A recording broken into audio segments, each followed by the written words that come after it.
Yo, Pops Van Zandt here. The Madness Comic Network is evolving into the Madness Roku Network. We're taking our stuff to Roku.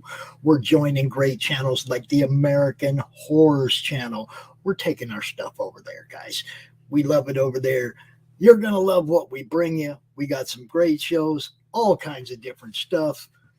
Come join the madness, yo. Madness Roku Network right here. Fairview's coffee has mysteriously gone missing. Mayhem ensues when strange, coffee-craving zombies plague the city. Detective Mickey Potatoes, an overworked public servant, uncovers why ordinary citizens are losing their minds and how to stop the coffee apocalypse. But it involves the mafia. And when you're dealing with mafia crime families, nothing is ever easy. The mafia controls everything in the city, including the police, including him. If he breaks the mafia, they will break him. So, the city is without coffee. The city is burning before his very eyes, but he's powerless.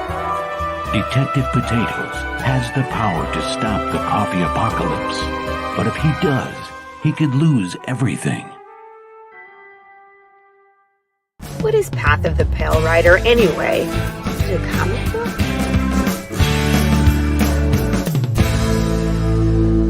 No, that's not it.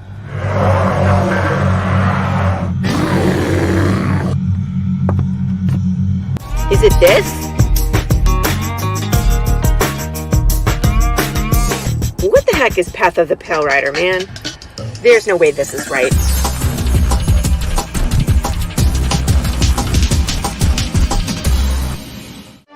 How about this? I have no idea. We're gonna rob a bank. Oh, it's this.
Alright, boys and girls. This is Ron from Romo Art, also from Sector 7. Alright, take 2. Nope.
like, buddy? man, I'm like, How are oh you? man, I thought I was back in my clubbing days, like raving, You man. like that music?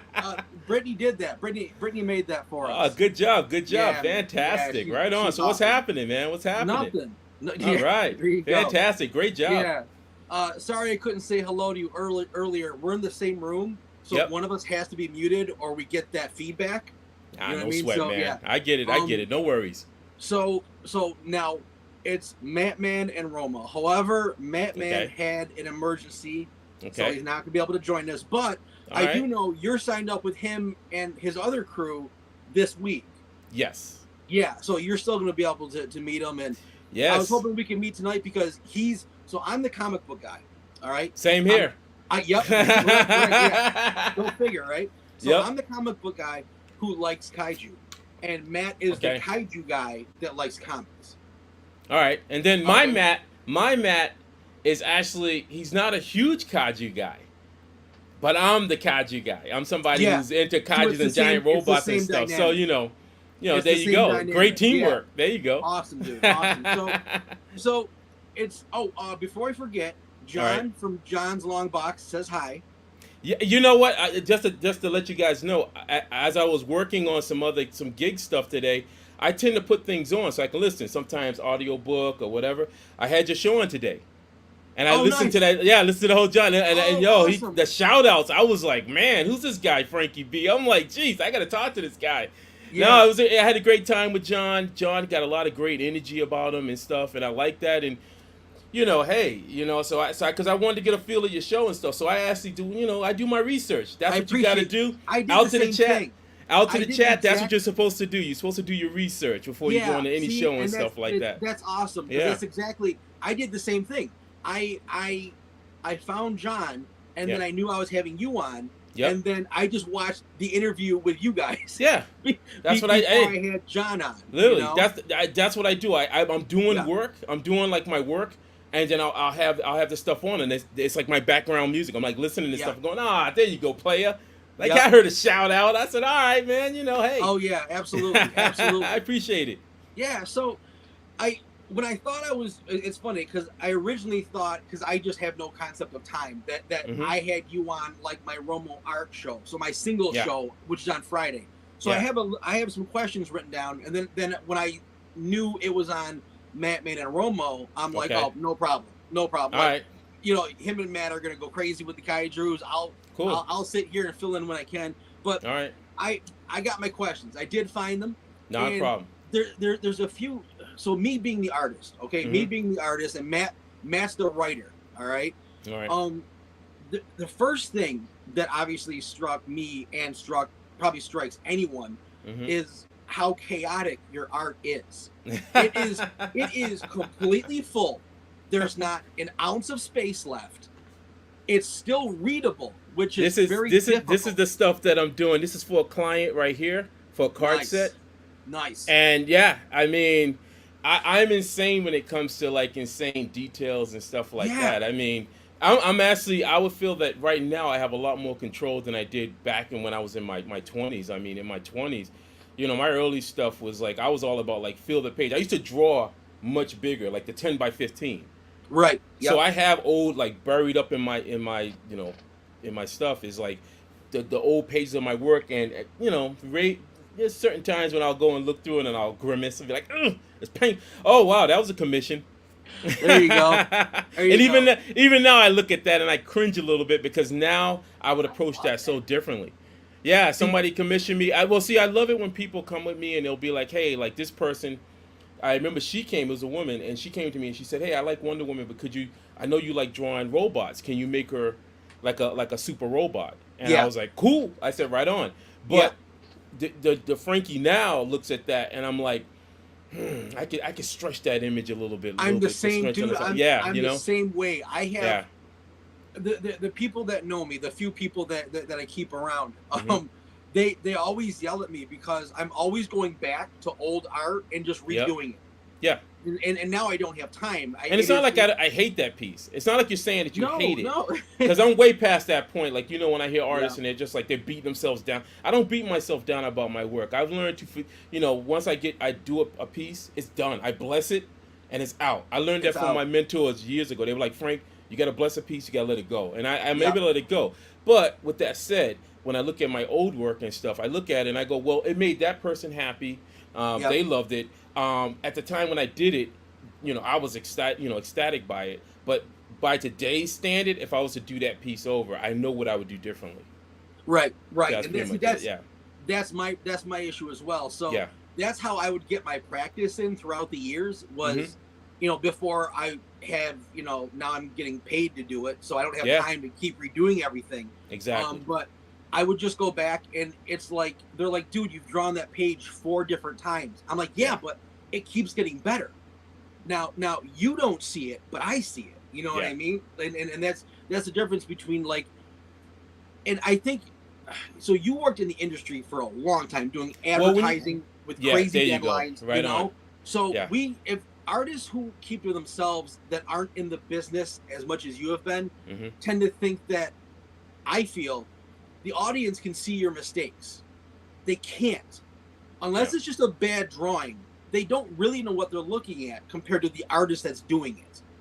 You don't know how I wish. Sometimes I would sit back and I wish in a perfect world, like if I had power, like Thanos level power, for every artist out there, I would wish that they could have a chance to experience what I experienced working in a studio element, professional studio element. And I've been blessed. Like I've worked for a small production company, film company, where I worked on 2 motion picture films, and my name was in the credits for storyboard artists, and that was Squeeze. There was a movie Squeeze, and then there was a movie Next Stop Wonderland. So I know. That was my first one that started out, and then years later I would work in animation for. It's now gone now. They're closed up. But Olive Jar Animation, they did a lot of stuff for MTV, Liquid TV, and then a lot of TV commercials and stuff like that. But many of those artists, like the artists who were like my roommates, these guys. One of my buddies is Andy Restano, who was a roommate. And he did stuff. He eventually won I believe an Emmy or something. Not an Emmy. Whatever awards they give for like an animation for Adventure Time. Okay. He worked on Adventure Time. A lot of my buddies worked on like King of the Hill, stuff like that. So I was surrounded by like these amazing like artists, animators, and stuff like that. And then they brought me in as storyboard and concept art. Yeah. But I got to feel that sense of working with a team, working with people who didn't draw like I did, who didn't think the way I did. So that kind of stuff is like, it's so essential because as artists, if you're just working by yourself in your own studio, you're in an echo chamber. It's literally like, even like right now, I'm surrounded by stuff. And if I had not had what I did, the exposure to working with different people, I would just be talking and my voice would just reverberate around the room into an echo chamber. And you wouldn't really learn anything because you're just hearing your same voice. You're just like, yeah, that's good, that's all right, I'm the best of the best. And it's like, no. It's like when you get into that kind of, exactly. That's what it would be, that face. Like, the kid's like, huh? But it'll be like, you need to be exposed to people who are going to be the devil's advocates. Which I always say that. It's like, I have a devil's advocate. My devil advocate has like amazing platinum blonde like dreadlocks. And he's always sitting in the corner with a shot of like nice rum or bourbon or vodka. Yeah, exactly. So when I'm all flighty, when I'm all like in that whole fantasy world, like, this is the greatest thing ever, everything's gonna be perfect. Just like the campaign right now. So everything's gonna be right. He'll just come out and he'll just look at me and he'll just smile and be like, yeah, but what about this? And then it starts. And it's like he'll always, and you need a devil's advocate because it keeps you grounded. It's almost like the Spidey sense. Like if Peter Parker was just swinging around the city, having a good old time, and all of a sudden that sense tingles, and it's like there's something coming. Yeah. And now if he ignored it, then he'll be taken down. Yeah. But if he's aware of it, then he's like, okay, now I know if I turn this corner, there's something waiting there. I don't know what it is, but there's something waiting there. I'm aware of it. Yep. So that's what, and then advertising definitely brought in that sense of the spider sense, because now I was dealing with the adults, because it changes when you deal with some people who are like dealing with $1 million accounts. Now it's big time money. No, that's what I heard. I was like, holy shit, like big time money.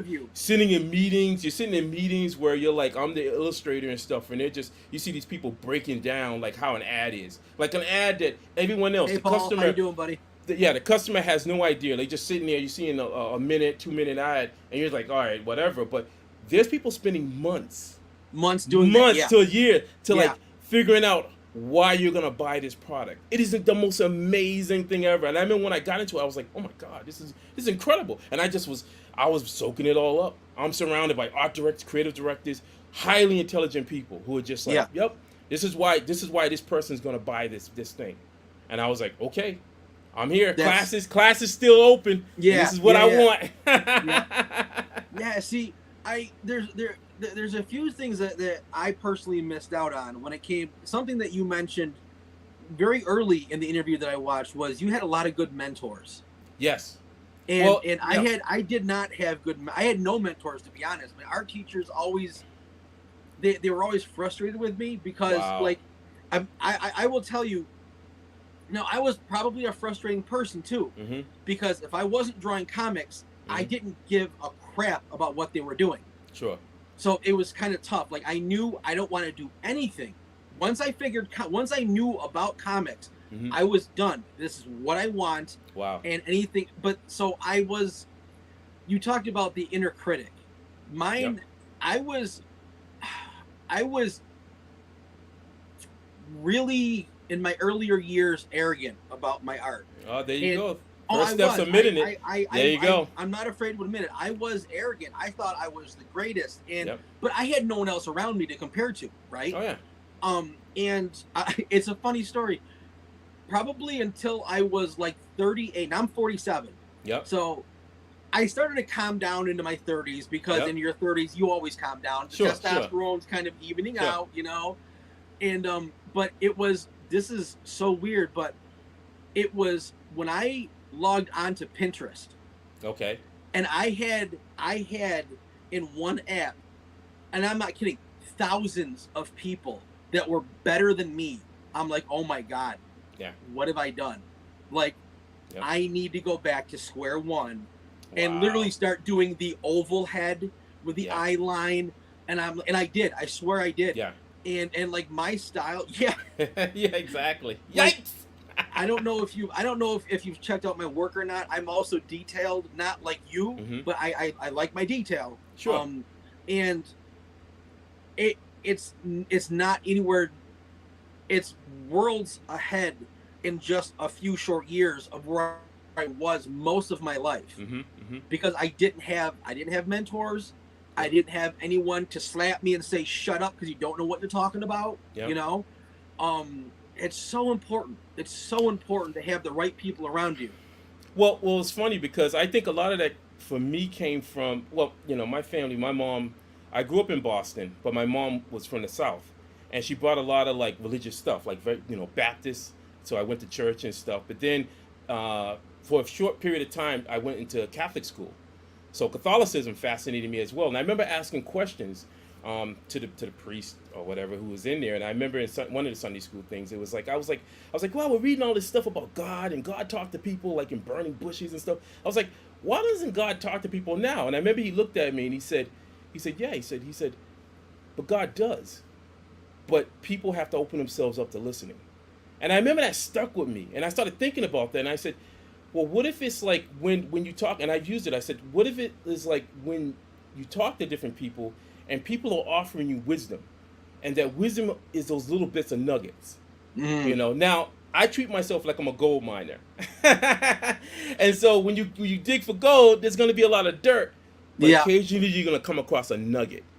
And so I guess for me was that when I grew up in Boston, I was always open to talking to people. I was always fascinated. Like, I wanted to learn about different people. I wanted to learn from people that didn't look like me, didn't talk like me, who didn't come from the same kind of social kind of areas that I came from. I was fascinated.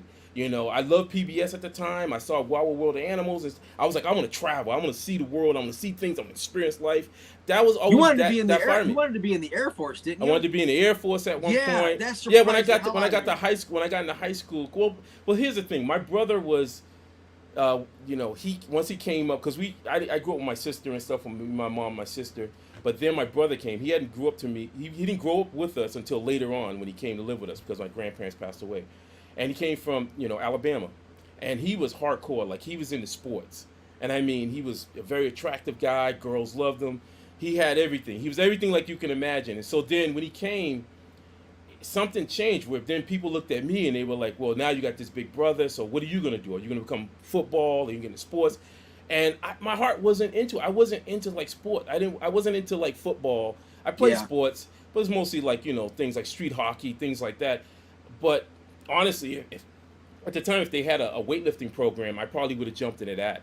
Yeah. And then we probably wouldn't be talking today. I would have been like, because I found that to be the sport that I am really fascinated, really into. Like, big I'm time. the same way. I'm the exact same way. That's just, you know, it's another, I went down a different path. So anyway, I was trying not to live in his shadow. I was like, I'm not, they even called me Little Wash. Oh, like his name was JD Wash, and then I was Little Wash. So I'm kind of like going around. Did that bother you?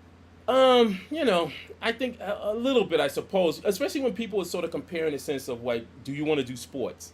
Yeah. And I looked at sports as something where I always looked at it as being like a lottery kind of thing, and it was like I felt that it wasn't something that was. It didn't look at what my real skills were. It's like me competing against a whole bunch of other dudes, and that bothered me more so. And I was kind of like, I want to make I want Frankie B to be that thing, where people to find out who I am. And so that kind of pushed me away from it. So yeah, my brother ended up going into the ROTC program, and then eventually he went into the military. But then during that time, I was like, man, I want to go in the Air Force. So I did try out for this program that was, you know, that would have tried to get some students in my area to try to go to this special school that specialized in that, but I didn't make it. So then after that, that killed my dream for it. Yeah. So then I said, okay, let me just keep doing what I'm doing. And then by that point, the teachers start seeing that I just drew a lot. I was always that kid where I did my studies and whatever. I was kind of mischievous. I did things, but I never really got into serious trouble. Yeah. But they could see that they were like, yeah, he still got the potential, like he draws and stuff like that, and art and stuff like that. So they kind of would always push me into these programs and things, and I took advantage of them. You know, before they started cutting them out, I just took advantage. They put me in like programs for Mass College of Art, even though I was still in high school. There was like this half-day program I would go to, and the other half was like almost a trade school where they focused on broadcasting, but also like illustration. So I went into that for, you know, illustration, and you know, and then I ended up getting a scholarship. And then he said, where do you want to go, kid? And I remember Joe Kubert reached out to me. And then I thought about it, but then I was like, I didn't want to leave Massachusetts. Yeah. I was like, well, I don't got nobody living in New Jersey and stuff. And I was like, I ain't going down there. So then they said, okay, well, let's look at some local schools. So I went to there was an architectural school. I was like, I'm not an architect. And so Mass Art was more like you get a degree and then whatever, you might become a teacher. And I was like, that's not for me. And then this last school was Buterra School of Art. And I remember going to Buterra School of Art. My teacher at the time, Mr. Charlie Banks, I call him my second dad, possibly third dad. He was an ex-military guy, but he was in the art. And I remember he gave me the drill, and he said, look, hey, kid. I said, hey, how you doing, sir? And he was like, let me see what you got. And he looked at it, he said, some promising stuff. He said, well, we want to let you know, this is a working school. This is a school for working artists. Yes, I remember you said that on John. Yeah, on John, I remember that. He gave me the whole thing. He said, he said, we're John's not. Here, by the way, how you doing, buddy? Hi, John. Yeah, he's here. Hey, John, what's going on? Yeah. He said, we don't believe. He said, we don't believe in that starving artist thing. He was straight faced too. He was like, we don't believe in starving artists. He said, we believe in contractors. He said, just like a mechanic, just like a plumber, just like any of that stuff. He said, all that other stuff. If you want to do that, there's other schools out there. You can paint your pretty picture. You can put it on the wall and hope somebody buys it.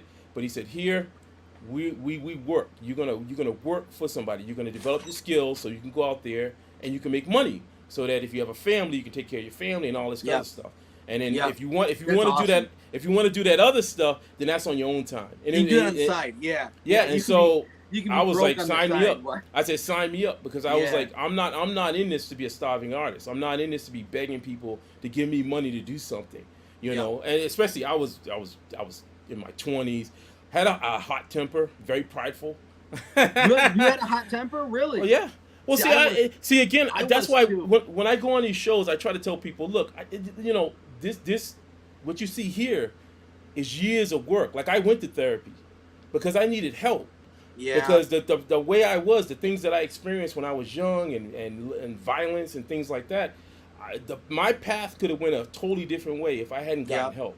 And so the thing about it is, I tell anybody out there is that it worked for me. Therapy did work for me, talking to somebody so that I can understand why I was so angry. Because I was angry to a point where I would throw down with people. I would scrap with people. I got in some fist fights with people for little stupid things, like somebody, called me a punk, and I'd be like, all right, I'll call you on it. Like, what does that mean? And I'd be up there ready to throw at you, man. I'm throwing some knuckles. I'm not with a smile on my face. You know, there's a still smiling. Because people in my family my brother was, he was the coolest person around. But I remember once when we went, he said, Frank, let's go riding. We took my mom's car, and I thought we were just gonna go riding, and he pulled up on the side of this, street and stuff. He said, give me a second. He goes in the back of the seat, in the trunk, grabs the bat, walk across the street. This other kid, black kid, coming out the store, big kid, man, licking on an ice cream cone. My brother hauled off on him and busted his face with that bat. All I saw was blood. I'm sitting in the car like this, shocked, sitting there. And he did it so nonchalant. He just did it kind of like it was just like, and he came back to the car, put the bat into the bat, and then to the back of the trunk and said, all right, Frank, let's go. And I was like, well, why'd you do that? He said, yeah, because he said, this fool over here was trying to mess with my friends, so we got to represent. Business is done. Yeah. And that's something that I learned. So like when I got in a fight with people stepped to me, I'm like, I just look at it as business. Like like one of those Michael Corleone kind of moments when Michael Corleone was sitting there. He's just like, there's none of this dancing. He said, don't ever dance with people. He said, don't do that. He said, that's for fools. He said, if you know you're about to do something, you just do it. You get it done. And so that kind of mentality was like, it scared me a little bit because that's a scary kind of way to kind of lead your life, man. If you're starting to it is. It is a scary way. It's like, because a scary way. Because people can, people can try to test you and they do their own little thing or whatever, but once they start at 30 miles per hour, I'm already coming at them at 100. While in the briefer time, while they doing their dance, my brain is like, I gotta hit this fool hard. I gotta hit him as hard as I can and keep hitting him, and then whatever until they're down. And then that's just how my brother and my family, they had that kind of mentality. Don't wait. I'm the same. I'm the same way. Now I didn't grow up like in a tough area, but my father did 2 tours in Vietnam. The second one voluntary. So that's my dad. Wow. All right. Special teams and so now I have some of his temper, but I also have my mom's patience. Yeah. So I have a line. It's just further back than a lot of people, but when it's hit, it's not like I don't like it. You know what I mean? Like and I always when I have 2 stepdaughters, I have a wife and I have a son. And my wife, sometimes tells me, show us what to do. And I'm like, well, for one, if you have something in your hand and you're ready, they don't know what's in your hand until it's in them. That's how that works. Like you can't. There's no show. There's no showboating. There's not. I sucked in communication. See, that's the thing. That's what therapy taught me, was because I had expectations that people should know how to do certain things. Like, somehow mentally, if you did something or said something that I didn't like, then you should know better. Because if we've been hanging out and we're boys or whatever friends, then you should know me. You should know the way I'm acting and stuff. And really, when I think about it now, it's like that's another person. It's like somebody where I'm just like, man, I thought like that. I literally would get raging anger, and my anger would boil up. It wouldn't. I was more like the silent rage. Like my brother could be very quick, but mine would be like a constant buildup. It'd be like volcano, and then finally I would just explode. It would be like, and then the person looking at me would be like, where's this coming from? And I'm like, nah, this was like 2 weeks ago. You remember when you said that thing about me? It's one of those things. Like I'm coming at you with like 2 weeks of rage. Yeah. You see what I mean? And which it's way like over the top. It's over the. It's dangerous. It's dangerous rage, and it's sad. It's like one of the things, and I knew that I needed help. So when the time came, when I was working really good and whatever in the industry, I was like, I'm gonna take this money and I'm gonna get some help. Because that's amazing. That's so great. Because mental illness does run in my family and stuff, and I was like, me too. I'm having some weird. I talked to my doctor, and my doctor was like, well, what kind of thoughts you have? And I said, I see myself fighting people, and he was like, what? And I said, I see myself going scrapping with people, just going up to people, and then scrapping with them. Yeah, going like getting in a bar, like somebody say something off to me or whatever. Hello, how you doing? Bang, knock them down. Go off, and then wait for the cops to come. It was getting to that point where I was like, I'm gonna wait till the cops come, and then I'm gonna be fully enraged, and then they'll just take me out. And Dude, I was having you see, it's like a small. Well, see, it was funny because once I found therapy, my therapist walked me through the process. He said, Frank, he said, first off, you're not alone. And I said, what do you mean? He said, no. He said, you're not alone. He said, there are other people out there, many people, millions. So have that comfort to know that whatever you experienced in your life, somebody else has a story. Yeah. And that's the point. That's where as time went on, I started learning that. Like, even though I can look at my life and I go, man, I went through some crazy stuff, like a really crazy stuff. There's other people out there that went where my eyes, I'm like this, pulling my glasses off, going, oh my God, did you? On my ears, like, what did I just hear you tell me? And it's like it's mind blowing. I have one of my really good friends is like that. And I want to say hi to Gordon, by the way. Hey, what's going on, Gordon? I know, I saw him in there. What's happening, man? I have a friend like that. Who, if you didn't know her and her husband, if she told you a story, you would assume she's lying. Yeah. But I've seen it and I was there. It's that crazy. Yep. And it's unbelievable. Everyone has a story. What some people's reality is, it's eons past what that's why I love talking what to people. Normal would be. That's why I love talking. I think that's the biggest thing for me, is like, that's why I love talking, because talking now to this point, because I don't go to therapy anymore, but talking is one of those things where it's therapeutic. Like we're talking right now. Like I had roommates and stuff like that, and we would go talking, and I would hear all kind of stuff coming from people, and I'd be like, wow, man. And it would be like very therapeutic, because there's a way for me to be able to learn from their experiences and be like, okay, wow, okay, cool. I used to have issues, all kind of different weird issues and stuff with people, with things I assumed people were doing better and whatever. I did all those weird things that your mind, like if I saw a group of people laughing, I'd be like, are they laughing about me? They're laughing at me. What's funny? Yeah. Exactly. Yeah. See, it's funny how the mind. Somebody, they could just be laughing, and you happen to look over, and then if they look at you, because that's what people do. If you're walking by, they'll look at you. Your mind will be like, well, what's this? The paranoia. You begin building this paranoia. And how many people out there are walking around that feel like that are living it, and they're just like, just sort of going through it until whatever happens, And the messed up part too is that if you're walking by those people that are having a rough time in life, you like someone like, and I've done this, like, I would assume, just because of my perceptions of reality, that I'm having a shitty day, I have no money, that person's doing better than me. But that person is going through the same shit I am. Probably, or worse. And I'm just assuming that I'm the only fucking one. I'm the only one, right? Because it's all about me. I hate that. I hate it.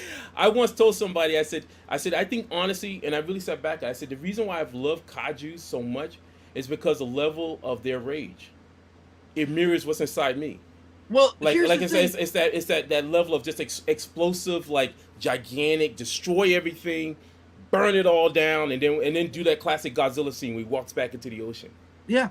Oh, that's it's literally it. I to this day, like, okay, so to this day, like, I watch what my friends call random fight scenes. Yeah. So there are channels on YouTube where just all action scenes from Marvel movies, Captain America, Jack.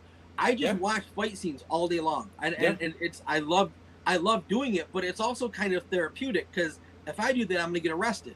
You know what I mean? So when I finally got into lifting, it was much later in my life, and I was down at Gold's Gym. I was doing all that stuff, man. I was hanging with cats, man, and the messed up part about it was that by this point I was already, art was too into me.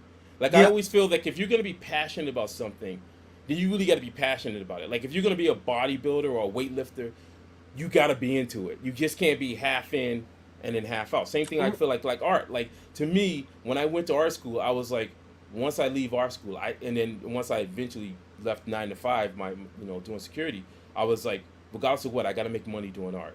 I have to validate why I went through this. That's how my mind works. Like I knew a lot of people who were just like, oh, I went to whatever school, and I'm like, well, are you still doing it? No, I decided to go something. I'm like, yeah, but you kind of, it's like, I feel like, to me, I'm like, you wasted these people that invested their time into you. Yeah. And aren't you gonna kind of, utilize that or whatever? But that's just me. And so for me, I was like, I remember once I graduated from art school, I told my teachers, I said, I'm done with school. I said, no longer will I go to any other school. The only school left for me will be the school from the world, from what the world can teach me. Yeah. And I've been constantly learning. I still learn from today. I learned from watching absolutely. various shows, talking to various people, always picking up a nugget here and there. A lot of stuff you can toss out because it's just garbage dirt that you don't even need. Oh, there's always a lot of nuggets. There's always more dirt than gold. Yeah, That's you always got to works. shift it. You got to shift it and go, oh, there's a nugget. That's how it works. Bing! Yeah. I can use that. You know what's funny? Like my very first question, because I'm looking at your art. Obviously, like I said, it's very chaotic. There's so much going on. It's still readable, but there's so much going on. Yeah. And my first question, we really answered, because if you hadn't told me what you told me,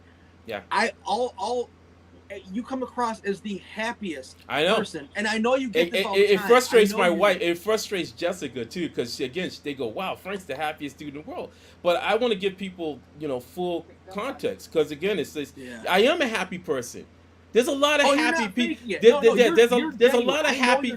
There's a lot of happy people out there. But see, the thing about it, people think that happy somehow means like, well, they never get angry.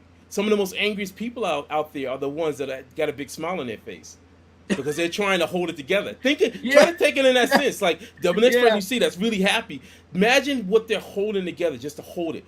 Whereas the person who's just so flamboyant about it, because I remember back in the day when you go to, when I was in school, regular school and stuff, you see the character who's just bouncing around on the, whatever, flamboyant, right? Yeah. Showing all their business and whatever. But then that would be the person that if they got popped, like got hit in the face or hit a certain way, they'll fold. Yeah. But it's not that quiet person in the corner though. Or the one that smiles, the one who's always kidded and stuff. That's the one that's going to be like, I'm in this. They're like, they won't stop. They'll just keep coming. They'll quiet person is the hoping, Steve Rogers. The Steve Rogers. I got all day, buddy. And that's the worst. Yeah, dude, like seriously. See, like, that's the worst when it's like, oh no. Like, there it is. Yeah. Ah, there you go. I only have one, and that's Captain America. I'm a huge this is my man right here. Oh, you like the thing? Nice. Oh, of course.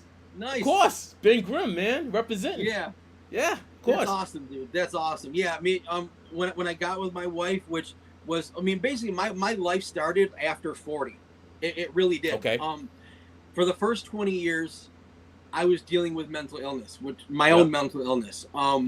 And then the second 20 years, after I was 20, I started to get better slowly. But my mom snapped.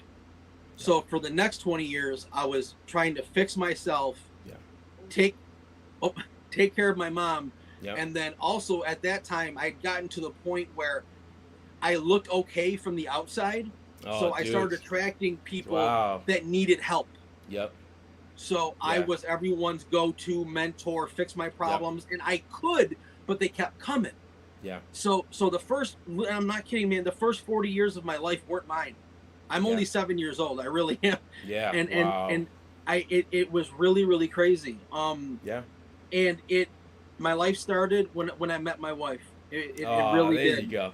It really did. Right on. Yeah. Right on. And I've just gotten better. I mean, I'm not even the same person now since I started this comic book thing. And again, I couldn't put myself out there because I was just overloaded by life, right? Sure. So I'm people, when they see my art, they're like, "Where have you been? Like, why haven't I heard of you?" I'm like, "Because I just got here. I literally just got here like in March. You know what I mean? And like, this is my first year in it, really trying to make a career of it, and or at least a second income, which would be nice. So it's been, I'm not, because of the art thing though, I'm not even the same person now that I was last year. Awesome. Because I've figured out being busy is really good for my mental stuff. Yes. Which you would think is the opposite, but it's stuff that I want to do. So it's actually it focused me. And it's so much. I remember my therapist told me, he said, Frank, he said, one of the things he said, because he would give me all these assignments to do and stuff, and he said, Frank, he said, when you feel like you've put too much on you or whatever, he said, try to think of the stuff that you love doing. So what'd you love doing? I said, I love drawing, and I love, back in the day, I would bike ride. I had my little crew, and we all had bikes and stuff like that, and we do our rides and all. And or I would just be like, I love just going walking. That was a big thing for me. Like, I would just walk and explore. Like, I'm an explorer. Like, if I ever travel to any city or something, or with people, I would be like to hang with them. Then I'll wake up early. I'm an early bird. I'll get up, and I'll just go walking. I just explore, and that was a way for me just to kind of just get my energy aligned and stuff like that, and it relaxed me. So he said, then you do that. He said, it helped. That's your therapy right there, and that became sort of like a mantra where it was like, well, my drawing. I love monsters, but I like beautiful things as well. I love peaceful, serene. I used to paint like the war sailboats down at the Charles River, man. Yeah, and I love that. It's so funny. Like I have, awesome. Stuff. I was just serene things, beautiful things, and stuff like that. But always there was this thing with monsters, man. And I think the monsters represented a lot of the stuff that was deep inside of me. Yeah. Oh, same yeah. thing. But here's the other side of it. I think that the robots represent another aspect of me, which is the linear. Because as a I knew Virgo, you were gonna say linear. Yeah. Yep, As a Virgo, I'm very like one of my favorite heroes is Mr. Spock. Mr. Spock's a Vulcan and half human. Yeah. And so sometimes when I'll talk with people and stuff, my brain's going already. Like I'm sitting there, and there's a logical side of it where I'm like an engineer breaking things apart. I love that sense of trying to make things more efficient, like with my artwork. Like once if I do an assignment for a client, we'll sit and talk, we'll go back and forth, and then immediately if it's a job, then all of a sudden it's just like everything's like hyper focused. This is how it's got to be. I'm thinking about the deadline gets crushed, this kind of thing. It's very like a machine, and stuff like that. Yeah. And that's just that. So that's that side of the robot side. The robot represents the linear. You think working, because it's funny because John just had a comment.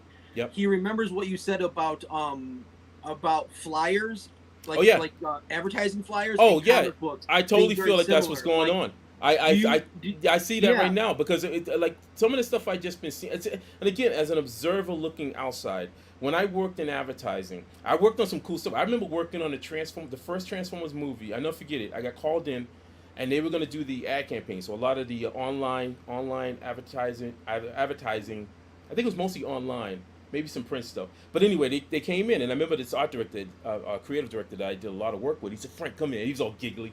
And I was like, what's going on, dude? And he was like, dude, you're going to be so happy. And I was like, happy boy. He said, dude, I got something for you. And he plopped this massive book down. And he said, you can't take this home. But, you can look at stuff and whatever. And because this is a job that I want you on. And I was like, what is it? And he said, Transformers. And I had all the images, all the first Michael Bay movie. Everything was laid out in front of me. I was sitting there like,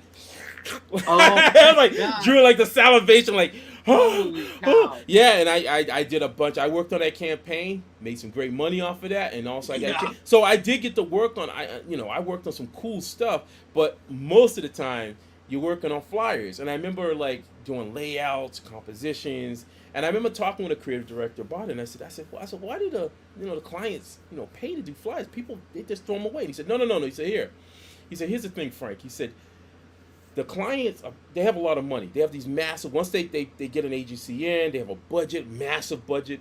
And so money's, allocated for TV, print, radio, whatever, But then a certain amount is allocated to print. Flyers. And flyers are really just a form of, they're not that expensive in comparison to the company. So $100,000. So they'll say $100,000. That's nothing. So what they'll do, they do these flyers, they send them out to you, the consumer. Mm-hmm. Now, all they're banking on with that flyer is that you're going to look at it, and then something's going to just stay in your mind. And you'll trash it. It goes subconscious. It's subconscious. That's what advertising is. Promotion is about that subconscious, like your brain going, you're sitting there, and you're going, man, I could show you a Dunkin' Donuts coffee. All of a sudden out of the blue, your mind's cut because you've seen the commercial, but it's in your mind. Oh man, I could use a burger, like something like that. So now we go by the comic books, and I've been looking at some of the stuff, and I'm like, well, it kind of makes sense that the way they're treating comic books, because these companies that have purchased, Marvel and DC comics, they're looking at just farming the IPs for the other big money stuff, which is toys, merchandising, video games, TV, and film, and animation. So that's where the real big money is. Comic books, you already know there's already a built-in audience. Even the people that are grumbling about it, whatever. See, it's funny because I'll look at it and I go, yeah, people are grumbling about it, but you still got a Batman t-shirt on. You got Funkos back there, buddy, on your wall and stuff like that. So you're grumbling about it, but you're still buying into There you go. You're buying into what these companies are putting out, and they know that. So they're sitting back going, "Oh, sure, no problem. Shit, please bring the complaints on. Bring them. Tell us." While you're complaining on the dock, they're walking right up the plank on their yacht. And while you're still talking, you're going, if only you believed and cared. Why would they care? The thing is that you're already going to buy it anyway. So all they need is just message. They just need an IP farm. I had never heard this before your interview. Before I watched you, I've never heard that angle to what and we'll it makes sense to me. We'll never know what their real motivation is, but take a moment and really think about it. Business, like just pure business. Just pure business. When a giant company buys a smaller print company, which is comics, these are just it's a business decision. This isn't about caring. Flyers. Just send them out. This isn't caring about how you feel. They just sit there and they go, sure, sure, send more complaints. And while you're complaining, in my mind, I visualize it like they're complaining and they're on their yacht and they're still on the yacht they're like, all right, we'll take care of that when we get back. We'll be back in a couple of months and stuff. But you keep on. That's a great shirt you got there. That's one of our characters. Yeah. Right on. Yeah, keep complaining. I honestly, I think that's business. Business is like it's about emotion, keeping your emotions in check. It's about I've worked with people where maybe there might have been some issues or whatever, but you'll never know it because they gotta get the job done. Everyone's sitting at the table smiling. They're like, "Yeah, dude, yeah, man, I'm not gonna be hanging with you after this, but we're gonna get this job done." And that's how business is.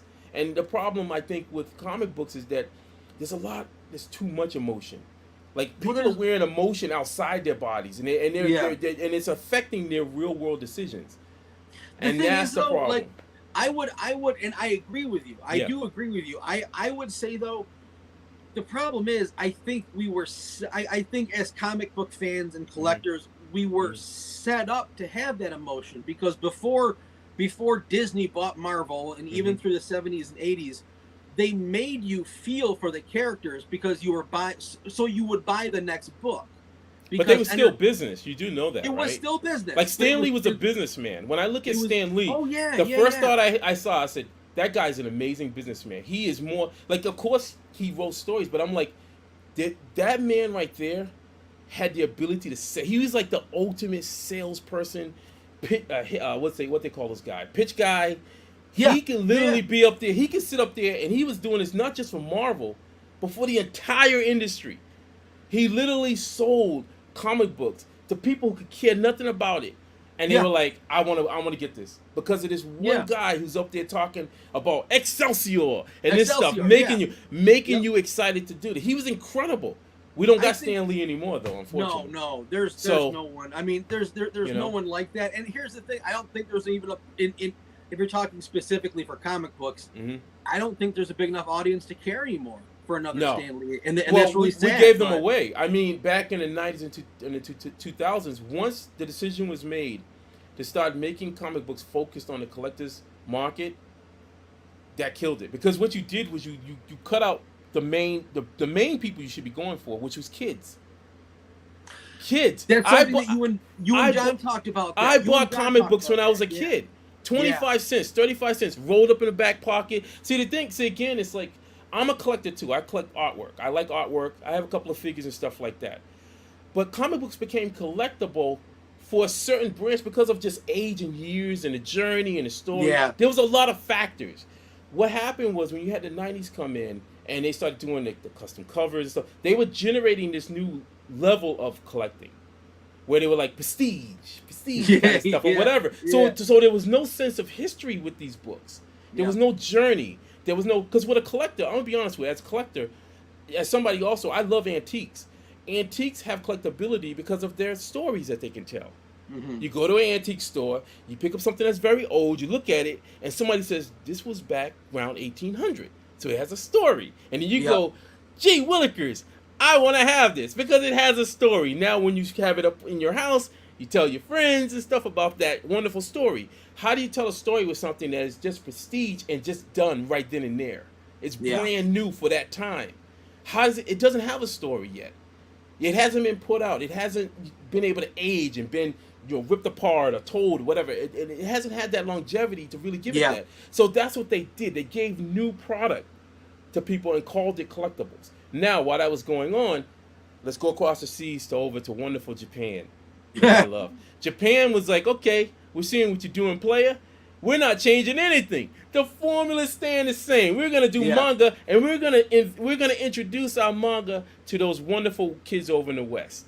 Yeah. And now here's another player on the field. Video games. Can we say the word video games? Oh, it's a nightmare word to the comic book industry. So now you left the door. You left this massive hole open for the generation that you're supposed to be going for with your kids. Yeah. What do you think's gonna happen? To me, that's one of the reasons why I'm drawing as much. Like once I reached 50, I started having these epiphany, and I said, you know what? One of the people who I was inspired by, Herb Trimpe. I got to talk to Herb Trimpe and tell him how much his work impacted me. He's gone, and I'm part of that generation. So you know what? I'm not immortal. So eventually, one day, I'm gonna be gone. Then what's gonna happen? Are we gonna have a generation that doesn't care about the stuff that happened in the 70s, the 60s, the 70s, the 80s? Because right now, Generation X doesn't even exist. Somehow we've been grouped into boomers. Everyone's a boomer now.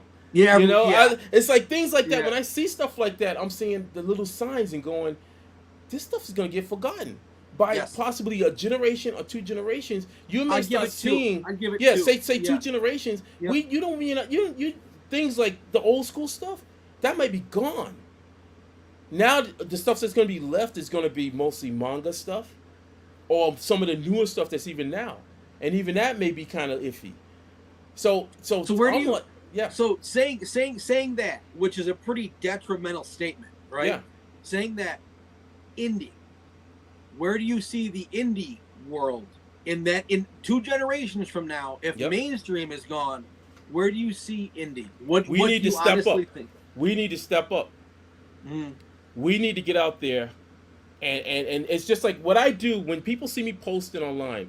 I'm doing guerrilla marketing. Guerrilla marketing is a technique done back in the days, and I say the early guerrilla marketers to me were graffiti artists.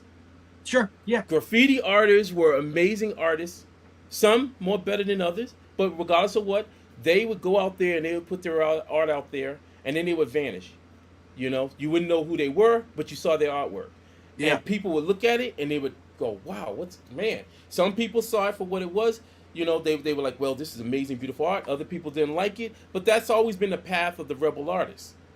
In my mind, of like an artist, of that you put your work out there and then people sort of they kind of figure out what they're going to make out of it, right?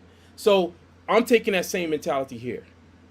I want to see every indie person out there bombard the market with what you do best. Now, me, I'm a huge fan of Herb Trimpe, the Shogun Warriors, Godzilla. So my artwork's going to reflect that. Now, your artwork, Sector 7, that's a totally different kind of style, but that's great. That's wonderful. Yeah. You know, just like what what Blake and those guys are doing with Territory. Mm-hmm. We need to be putting out so much diverse stuff that people just can't help but not look at it. Because when I was young, I looked at everything when I went to the LCS. Yeah. There was so much. It was like, oh my God, Conan the Barbarian, the X-Men, and they did not look the same. They were all different. Yeah. You know, 32 flavors and more, baby. Yeah, I mean, I think, and here's the thing, like, I think there's always going to be a place, and it's not going to disappear. That's like saying the violin would disappear. Mm-hmm. Most people don't give a crap about the violin, but it's not going anywhere. There will always be people that play or buy violins. Mm-hmm. And I think at worst, what's going to happen is we're going to strip the market down to the bare fans who would buy a comic no matter what. And hopefully there's people like us out there that have a product for them. But here's the thing, though. As we age out, because here's the other side of it. Here's the other side of it. This is the devil in the room talking. Okay. Now, the devil in the room with his bourbon in his hand. Yeah. He looks at you and he goes, yeah, but you do know that in business, when they look at all the stats, they begin looking at percentage of people, the ones who unfortunately leave the world. So that's one segment. Then the people who financially, because of whatever case, they got to step out because they can't buy anymore. And then the people who just say, I'm just tired of this, I'm done. If that starts getting eaten away, who do you have left? if we're not building, if comic books aren't building out there to a global level, then eventually that circle gets smaller and smaller and smaller. You know, and the thing is that then what happens? I don't know. Does it turn into webcomics? I don't know. Does it turn into a new form of animated I don't know. That's the big question mark. What I'm going for, and I can tell you where I'm going to be heading. What I do, maybe not with Matt, but with my own books. Sure. I'm going to be heading digital, and then what I'm going to do is I'm going to start digital to keep it at the bare minimum price that I can, really affordable. Sure. And then what I'm going to do is make the printed copy the collectible. But I think also in the bigger scheme too, think big. Don't think in small little like small, like you're in a city, like that's your city. Think globally. My biggest thing out there that I'll tell any creator out there, you have this tool called the internet. Yeah. Right now, the capability to advertise what you're capable of doing is all over. I'm on TikTok. There's a lot of artists on TikTok. I'm just gonna tell people right now that are showing their artwork. So as much as there are people out there that are doing crazy whatever, I'm finding a lot of artists that are inspiring me on TikTok. Okay. TikTok, Instagram, wherever you can be. My wife loves TikTok, so yeah. Put your stuff out there. Learn how to do small video editing. You don't have to be a pro about it, but just enough to be able to get your message out there and try to reach a global market. You want people over in France, over in Africa, over in the UK, Australia. You want everybody to be seeing your work. You want people from all kind of different denominations to know who your character is. But you got to work at that though. Because the thing about it, if you stay in a small little contained little group, then it's like a pond. Think of it as a pond. And eventually, if people are all fishing in that pond, what's going to happen to the fish? Yeah. It gets fished out. I'd rather fish in the ocean. right. I'm keeping it, and that's always been my mentality. Even when I went out for when I was first getting out there and going the path of the commercial illustrator, I used to use the term, I was like, I'm the eclectic artist. I said, I want a portfolio, because I would talk to various people, they were like, we should just draw this and that, and I said, no. I said, I want to make my artwork so diverse that I can get a gig doing toys, I can get a gig doing storyboards, I can do a gig, I've done RPG source book. My work has appeared in source books. I've done patchwork for custom patch makers. I've done title card artwork. I've even done production art. I painted a teepee once. I mean, my thing was I've always felt like you need to be in all different. You should be able to stretch yourself to every bit of piece that you can to get out there. Learn as much as you can, and then go out there and just put it out there. Because I find that every little piece will help you become a better business person. You'll be able to communicate what you're doing. You'll be able to work with different people, negotiate. I think another thing is that I see too many people who, again, that's why I talk about emotions, where you have to learn how to negotiate and work with people. You know, sometimes we get into our own things, and that's why I'm a fine believer that technology is great in a certain degree. Now, doing emails, if you're only communicating with someone through emails, it can get difficult sometimes, because sometimes emails can get misconstrued. Wrong, you may think a lot of times. So if you can get into a Zoom call or whatever with somebody, or get on the phone and talk with them. Get connected as a human being. So as you're talking with them, try to build these relationships, because you don't. That's one of the golden rules that my teacher once told me. Don't burn bridges. Oh, absolutely. I'm the same way. Bridges, because you don't know where somebody's going to be at. Yep. You burn a bridge today. That person could be at a position somewhere down the line. Could be working for some studio, whatever. Next thing you know, they'll sit there and be like, I remember you. Yeah. And you don't want that. You want people to remember that you're the kind of person that we enjoyed working with. Even if we had a difference of opinion, we still can work together. Yeah. I know that I can count on this person to do the gig. I know that we can talk through things. That's the kind of relationship that me and Matt now know each other for, know each other for like 7 years. I think we're going on 7 years. And we've had some hard talks. That's how you know you're going to have a strong relationship. I mean, financial talks, differences in certain things and whatever. And you know what always, and I even told him, I said, what I loved about Matt was that Matt would be like, okay, I'll get on the horn, Frank. And we'll talk about it. We'll get, if he sent me an email and things were a little fudgy or whatever, we get on the horn and we talk about it. Yeah. That's one of the things that I admire the most about anybody out there. If someone can get on the horn and talk with me, then I'm like, boom, this is somebody. This is somebody who first, in my strong feelings, is an A-B player. Sure. A and B. You want to be with A and B players. C players are somewhat good. C players are on that point where they're still learning, but they're just on that verge. But A and B players mean that they're coming with a game that's like, I'm Olympic level. Like, I'm ready to get on the field. I'm ready to get this thing going. We're gonna play a good game. We're a team. We're gonna, no matter what, everybody's on the team to do stuff. We're gonna promote together. We're gonna get this thing out there. We want to try to win this. That's the kind of people that I like to be surrounded by. Yeah. Awesome. Period. Awesome. You're absolutely right. You're absolutely right. Yeah, well, my mat lives just a block away, so we see each other all the time. Right on. That's it. Right on. We were just at the park with the kids like last night. So hey, I watch I see a lot of different things while I'm working hard. Oh, there's my boy. Look at that little swoosh on the side, representing that nice jacket. That's my Clark. I watch you guys campaign, and because again, I think it's important. I think that research is necessary so that we all can learn certain things about it.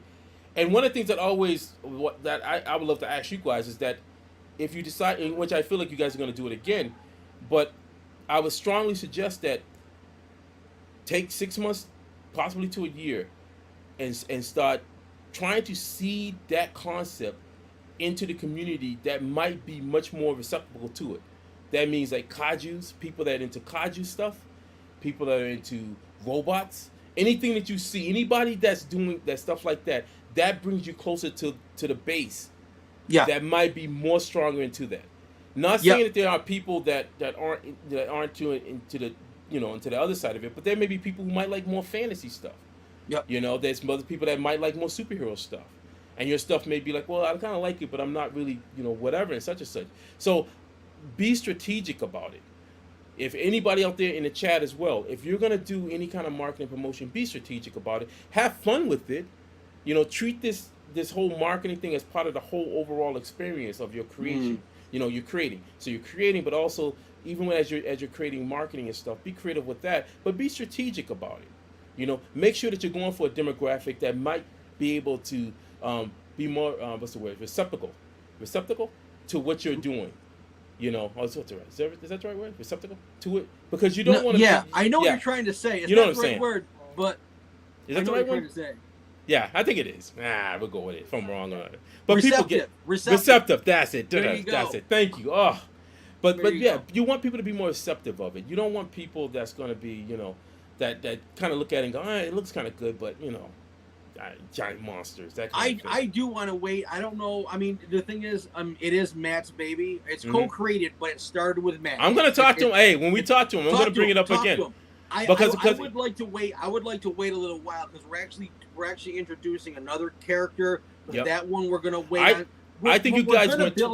We're gonna build the audience. Yeah, you went twice. You went twice, and I think that now you put. I would strongly suggest give that concept a little rest. Yeah, give it a little rest because again, it's come down to the point that you do care about it. I know you guys care about it. Oh yeah, right. You're passionate about it. Yeah. So the thing about it is, it needs the nurturing. It's just like our IP. We're an infant IP. We're not a legacy IP. Right. I already know the biggest battle right now that we're going up against is that the legacy IP. So the legacy IPs are Ultraman, Godzilla, Gamera.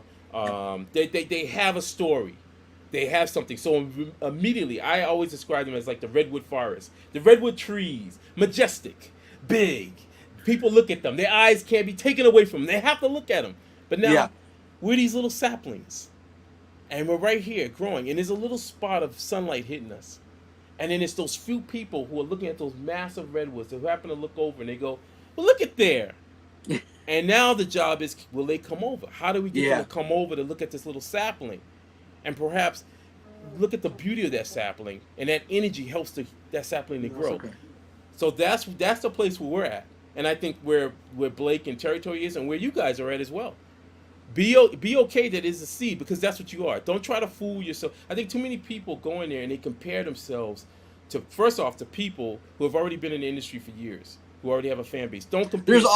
There's always comparing, and you got to work on that. You got to work on that, because even when I first started out, I was like, I wasn't comparing anybody. I knew I was going to be the grunt. I always treated it like it was you're the grunt. You're going to be the gopher. Go get me a coffee. Oh, yes sir, yes ma'am. You do it. If you already have that expectation in your mind, then you understand that there's a ladder you got to build. You got to take the steps to get up there. Yeah. And the thing about it is, it's surprisingly, it's not going to be long, depending on how much you put into it. 1 year, 2 years, that's not long. It's not. It really isn't. No, not with what. I mean, I know like the time it takes. It's just we've already put out 4 books in 3 years. Yeah. Well, hopefully. We'll see how this campaign goes. Right. Fingers crossed. I mean, it's going good. It's going good. Like, you're almost there, right? Well, here's the thing. That's that whole devil's advocate. Because the same thing. Like Jess comes, she goes, "We're doing good," but I'm like, and if you don't know, this is the guy. This is the kaiju guy. They're absolutely killing it. I'm pragmatic. I'm a pragmatic person, and I think sometimes you need to be there because I'll be honest with you. I was on a campaign. I was commissioned. This was maybe 2 or 3 years ago, maybe. And it was for King Kong. I can tell you that. And nice. I was commissioned by this company who I done work years ago for and stuff. And they hired me back. They say, "Hey Frank, we want you to do a pinup for the supposed King Kong book." So I got paid for the gig, right? So they did this magazine. It was really nice. Everything was good. Their campaign, gangbuster. It was doing really good. I remember going to bed that night, and I happened to check it. I checked it, and I said, "Oh man, they crushed it." I was like, "Oh my God, this book's going out." I'm all psyched. I woke up the next morning, looked at my email, and somebody decided to pull out, one of the backers, and that campaign died. I've heard that that's something that like trolls do actually if they don't like you. Yeah. So that's the thing. So that's the worst. So that's that part of the pragmatic part of me. Like if we need to be over that 3K goal. To make sure that something happened. Yeah, exactly. Yeah, I get it. So to the people out there watching in the chat and who are watching this right now, we need to be over that goal. Smart man. Man. And the thing is that then I can celebrate. Then I'll be able, because one of the things about it is I want people. We got a lot of stuff that we're offering, a lot of freebies and things like that. I want people to get this stuff. I want people to read the comic. To try to imagine that because of the actions of a few can have such a massive effect on all. Yeah, that's something that really sticks with me, man. And I always, anytime I get that little bit of excitement, I think of what happened with that King Kong. Because it was like literally going to bed where I had a smile on my face. I woke up the next morning and literally the guy had to send a big message out and say, "Oh, I'm sorry. It's not happening." That's absolutely sick. That is heart-wrenching because there was a lot of people. There was a lot of people that wanted this book. They wanted the book. There was a lot of great art that was going to go in it, and then it was done. Done just like that. Unbelievable, dude. So that's where sometimes you just gotta, I get reserved sometimes, and I know Matthew, he's like, yeah, he has that exude, and I'm like, yeah, I don't want to do it. I don't want to kill that joy, but until we reach over that and a little bit further down over, then I'll be like, okay, cool. It's funny because I'm actually like that quite a bit. Like my wife will get like really excited, and she's like, aren't you excited? I'm like, yeah. I'm not gonna I don't give too much to it though. Because I know what life can do. I get it. Yeah. It's not done until it's 12:01.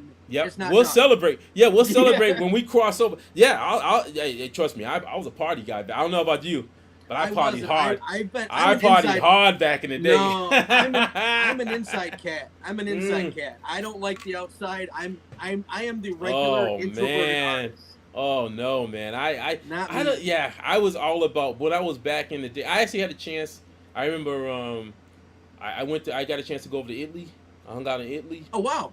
Yeah, I went to Italy for a little bit, and then Greece, hung out, and in Turkey. In the back end of Turkey, yeah. And so but during that time it was great money. I was just like this guy. I partied hard, drank hard. When I was with my buddies, traveled up to New York back and forth, do things. Were you traveling for the art? Nah, that was a trip. That was a trip. No shit. Wow. Yeah, wow. I was making some good money back then. I was working. I had a lot. By that point, I had like a couple of major agencies that were in my group. Then I had a bunch of small agencies, and then I was also working with a rep agency up in New York, so they would get me a ton of like New York business. So Holy cow, dude. But see, here's the other side of it. I didn't have, you work, you get a lot of work, but you really, I abused my body. I had sleepless nights. It was just I just didn't take care of myself. Drank, partied hard. Took the money, partied, had great clothes, had stuff like that. So my life was really like a wild life. My mindset was like, I'm in my 20s and going into my 30s, and I'm like, I'm gonna do some crazy stuff. And I did some crazy stuff back then. Wow, man. Awesome. So that's why when I think about it, during that time too, there was times when I went to various shows. I hit like San Diego Comic-Con a couple of times. I was a vendor, even with the parties. I remember going to parties. Brian Pulido, hung out with Brian Pulido. Oh, nice. Yeah, I remember like going to a Marvel party, and George Perez was dancing with his daughter, man. And then I bumped into this bald-headed guy. And I was like, and in my head I was like, this guy looks like Professor X, man. And it was Michael Bendis. And I was like, oh, what's up, man? I said, hey, how you doing? And he's like, he asked me what I did, and I said, yeah, I'm a commercial illustrator. I work in advertising. He's like, wow. Yeah. And so I went to parties. I did, and I was just like this dude, sort of like I knew people that were in the industry, but I was always like, yeah, I'm a commercial illustrator in the art industry.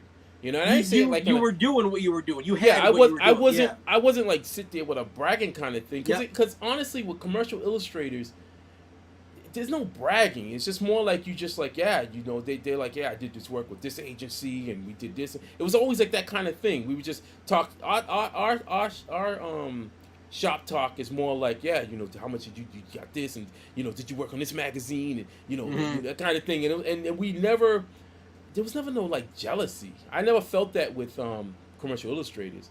It was more like we talk shop, and then go to some parties. Agencies threw some fantastic parties. I just got to say. Oh, I can imagine. Back then when the money was really flowing, it was just like, what you doing? You hang, hey Frank, what's up? I would hang with some art directors, and they'd be like, yo, come on down here, man. Hang up, come on, and do these wild parties. But it did affect me. Didn't help me and stuff during that time. So you do that kind of lifestyle, and it's like, and then during that time too, I ended up getting married. That was my first marriage. Got a house, lost the house, got divorced, and then I was at a weird point, man. I remember at one point I had purchased because I told you I bought art. I think Shane Glein, he was a famous like illustrator, did a lot of stuff for like Kim Impossible, and he did Kim Impossible, and he also did a lot of Batman stuff. I remember on eBay he was selling a lot of his like original drawings and stuff from those shows for $2,000. I snatched that up. No shit, wow. And then I made a ton of money off of that. Yeah, I was rolling, man. I was like a hardcore like I was like, when I would do the alternate shows and I would joke around and stuff, but I was hardcore like, I go in there, I'd be sniping up art, man. I'm like, man, I was buying. At one point I owned a ton of the Shogun Warriors, the original artwork from the Shogun Warriors. Wow. And Herb Trimpe signed a bunch of them. And then Paul Ryan, I owned like a lot of DP7 pages. I had a ton of pages of artwork. And then I had my divorce, and then that was the lowest point. I knew I was gonna lose my home. I ended up selling a lot of that artwork. My mind was just in the wrong place. Yeah. And then I was at a place where I was in a dark place where I just was like, I'm gonna get in my car with my cat, and once we get rid of this dang house, I'm just gonna drive south. I'm just gonna drive south, and whatever I land. And that was probably the most the not unhappy Frankie. And then I'll tell you what. And then the universe came real quick. The universe came, and then they brought my wife now, Jessica, into my life. So then that turned everything around for me. I have one question, and then I want a part two, buddy. I absolutely love you. I feel like you're just a brother. Like everything that you right on. We all are. Things that even the fact of lifting weights and working, like, dude, we're all human beings, man. We're all connected. Humanity. I absolutely love you. So this is humanity right here. I'm gonna ask you one question, and it's just, when you say you drove south, where did you stop the car? Well, see, I'm a northerner, so I started off in Boston, and then when I met my first wife, I ended up in New Bedford, Mass, and then Okay. Jessica was in Rhode Island. Okay. So that's why I ended. But before I met her, I just was like, I'm just gonna get in the car and drive. Yeah. I didn't know where I was gonna go. My mind had reached a point where I just was like numb inside, and I just wanted to just be like, I'm getting in my car. At the time of Ford Focus, and I said, come on, kitty. I had my cat Shadow with me. Ford Focus, by the way, is the perfect fuck it car. I'm getting my cat. I'm getting my Focus. Yeah. Goodbye. And I really was like in a weird place. Even to today, it's so painful to think. Sometimes I try not to think about it. Like my Shogun Warrior pages, which was very special because Herb Trimpe had to catch Herb Trimpe. That's how you know when you reach the point where you're just like your mind. Like I was a huge collector. I gave away stuff. I gave away things. I just was like I remember having all of the Justice League figures from the animated series. Take them. I had comic books. Take them. They stopped meaning anything to me. I just was like, I wasn't happy. Yeah. And then I just was like, I honestly was like, I don't care if I even meet anybody. I'm just done. And then the universe threw me a curveball. Yeah. And her name was Jessica. And then mine was Brittany. Yeah, there you go. And then I said, okay, universe. I said, I'll jump. And I caught it. And next thing I knew, I landed in Rhode Island, man, and it turned my life. And then I remember when I said, as soon as I moved here, I said, I got to make changes in my life. I said, I got to work on my health. I got to work on my relationship. What do I really want to do? Yeah. Because at this point, I mean, I put my time in, man. I've been in the trenches, and so I really was starting to say, like, and I had a big talk with her, and I said, I said I can go back to advertising, but that means late hours. I don't sleep. I'm on call like a doctor. Yeah. And it just, I wasn't healthy. And she just said, well, I don't want you to do that, Frank. She said, I know you. I know you. You always find people that are going to hire you to do work. So go out there and find them. Yeah. And I was like, right on. That's awesome. That's it. I said, thank you. I said, thank you, universe, for putting this woman in my life. And then there you go. Bingo, bango. And we've been together now. Our 10-year anniversary was it last week? Yeah, it was last week. Nice. Yeah. Nice. Yeah, Brittany wants to know if you had any kids. No kids. That's why I think this is gonna be my legacy. This is our child, and we have a fur baby. We have a fur baby named Shadow. Right, yeah. We have a few of those too. This is this is gonna be my legacy. So any of the kids who actually people give this as gift to kids, those become my kids. Yeah. That's how I said, because we had that talk, and I think I think for me the whole thing with children, it would have happened possibly in my 30s. And I did think I had that, it wasn't a scare for me, but I thought that was going to happen when I was dating this woman who I thought was going to be the one, and it didn't happen. I was ready, like mentally. I was like, all right, I'm not going to be stepping out. I'm in it, but then it turned out no. And then from that point, as time started going, as I got older, I just was like, I don't know. And then me and her had that talk, and I just said, we're good. She was fine with it. I said, I'll just create. Well, anything I create, that will be my legacy. So that now to be in the hands of hopefully thousands to millions of children. Right. They become my kids. Let's hope for all of us, man. Those are my kids now. So so there you go. Yeah. Nice, man. Well, we are gonna finish up. My show is usually an hour, but this is like the deepest, dude. I gotta admit, you pulled out some deep stuff, man. This has been the deepest show here, man. Wow, it's really funny. I work in now I'm gonna spend more time talking. Right. I work in my day job is managing a privately owned health food store. Okay. All right, vitamins and herbs. Awesome. You'd be surprised at how many people I've had cry in front of me. Yeah. Because I'm the guy that I didn't ask them. They just know that I'm safe, and they just talk. Same here. You know what I mean? I get the same thing, man. Yeah. They say thank you on the way out. Oh. Thank you. And it's like, it makes me tear up when they say thank you. Oh, dude, you know what I mean? You're killing me. It's funny. I had a moment when I went to, because Keith Gleason, I did the Mighty Mascots for him, but I've always gone to Keith Gleason's Plastic City Comic Con. I was like, I remember when he first had his first one, and he contacted me out of the blue. He said, Frank, he said, hey, man, he's like, you don't have to. It was like, he's one of those kind of people. He's like, you don't have to, but he's like, I need some artists to come to this show. This is my first show. I'm putting the invite out there. And I said, Keith, I'm there. And I remember going to his first show, and I've been like, regardless of what, that's one show. I've cut down. That's the only show I really go to.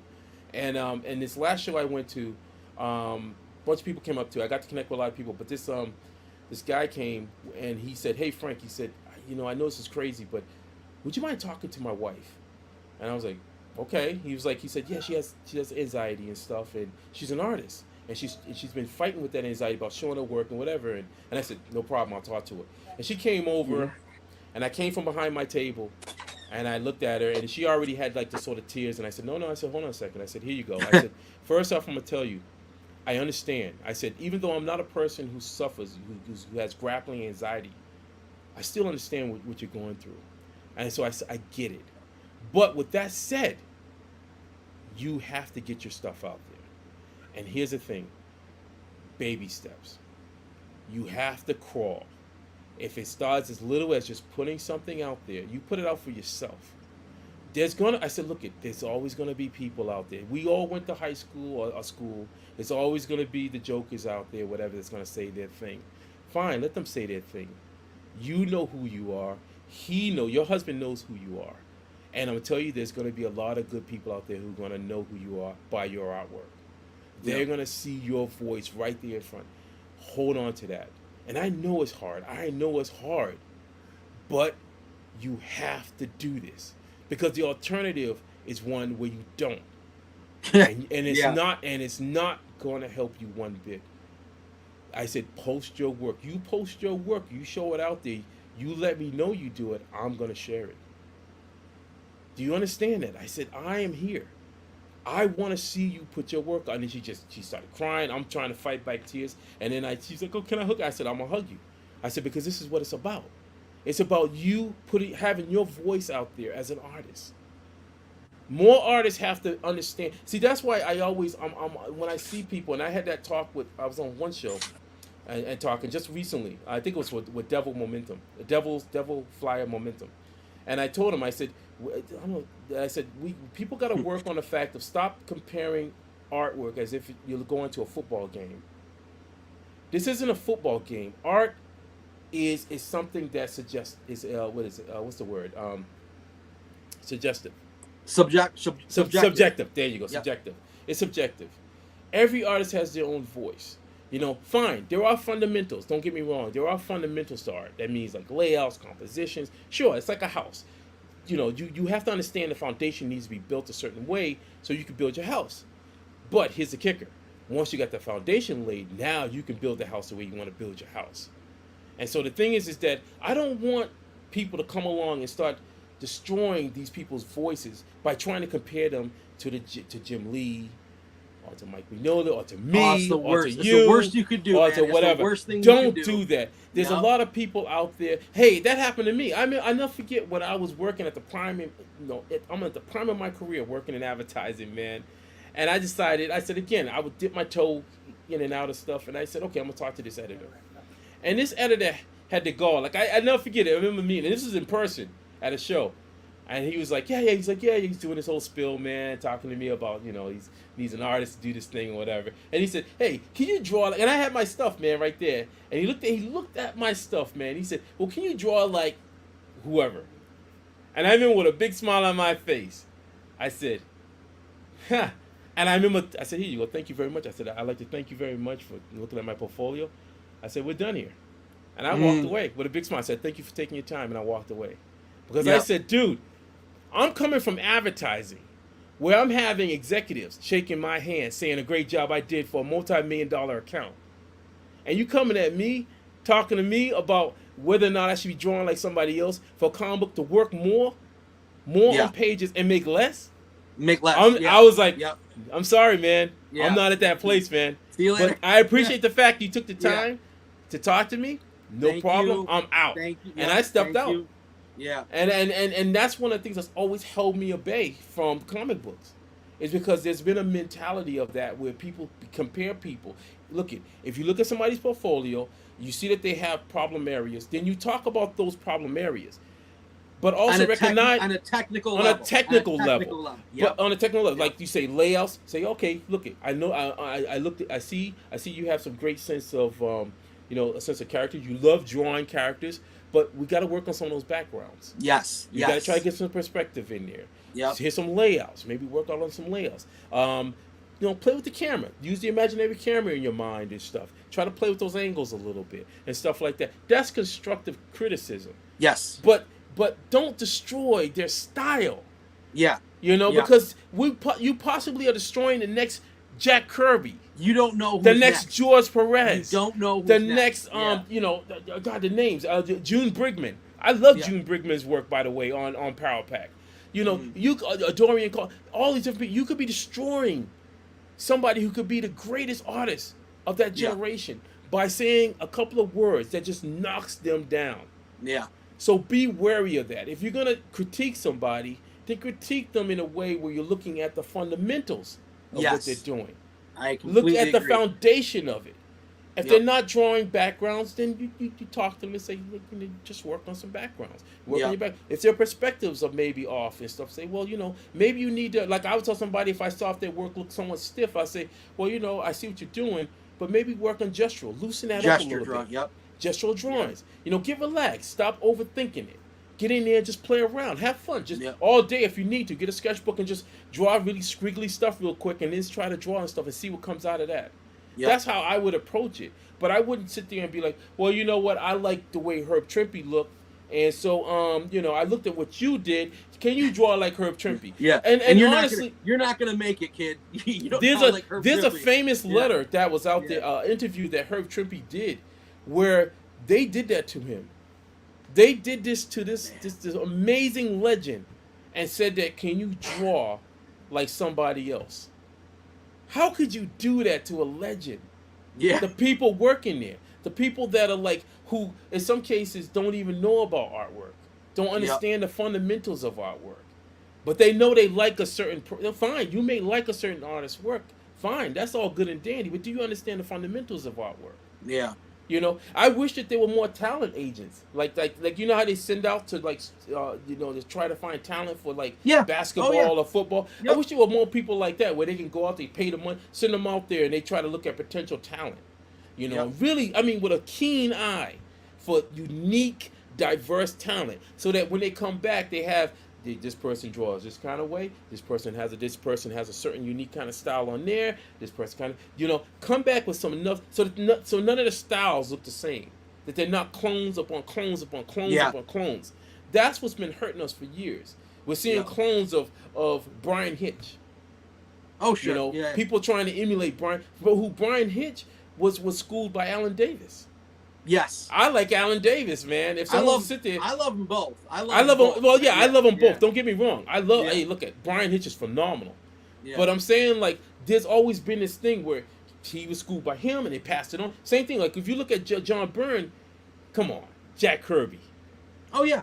Definitely Jack Kirby. Yeah. But he took it and made his own way, and he brought a different kind of flavor to that. And so that's what we should be doing. We should be appreciating the flavors that people have, and then finding and trying to help them understand how they now can sort of tweak those flavors up. Because right now their flavors may be all over the place. They may be like, there's a bunch of stuff in there. You got to let's bring that mixture together. So a little paprika, a little bit of garlic, a little sprinkle of garlic, just a hint of cinnamon. Just a hint. You don't want to go too much. Not too much cinnamon. Yeah, a little bit of sea salt. A little splash of sea salt. Dude, I got it. So I'm getting the hook around the neck. I totally understand. And I'm gonna give you back the Mias. Go ahead, everybody, take the Mias back. I think we could talk for 3 more hours. Yeah. I love you, buddy. I love you. I got it. We got to do this again. Oh, most definitely. Most definitely we will. And good luck this week with Matt. Have a great week. I think we're gonna be good. We're gonna definitely go hardcore, man. And hey, people, pass it out there. If you have people out there that happen to like cartridges, they make great gifts. Yeah. I want kids to have our books in their hands. Oh, For those young little dude, it makes me happy when I see a little kid and he's like, I know Godzilla. They have these little sprinkle in their eyes. It's like, dude, I want to cry. It's like, thank you. I was like you. Yeah. I hear you. I know, man. Yeah. I know. Thank for everyone for showing up. Thanks, everybody. We love you guys. Thank you, Frankie B. It's been absolutely amazing, buddy. Keep the art flowing out there. Take care, buddy. Have a great Right night. on. Take care. Have a great night, everyone. Hey, yo, it's me, Pops Van Marmalade, and you're watching the Comics-Related Madness Network. Huh? So come get some. CromCon. CromCon.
Comic Books for Kids provides comic books to kids in hospitals and cancer centers across the U.S. It's a place where we can all work together to make sure every child has a comic book. 100% of all proceeds go towards the kids. It's about making a difference, and while they're in the hospital, allowing them to fly like a superhero, battle dragons, or rescue teddy bears. We are in every state in the country and now support over 160 hospitals. Every month, we add more. Visit cb4k.org.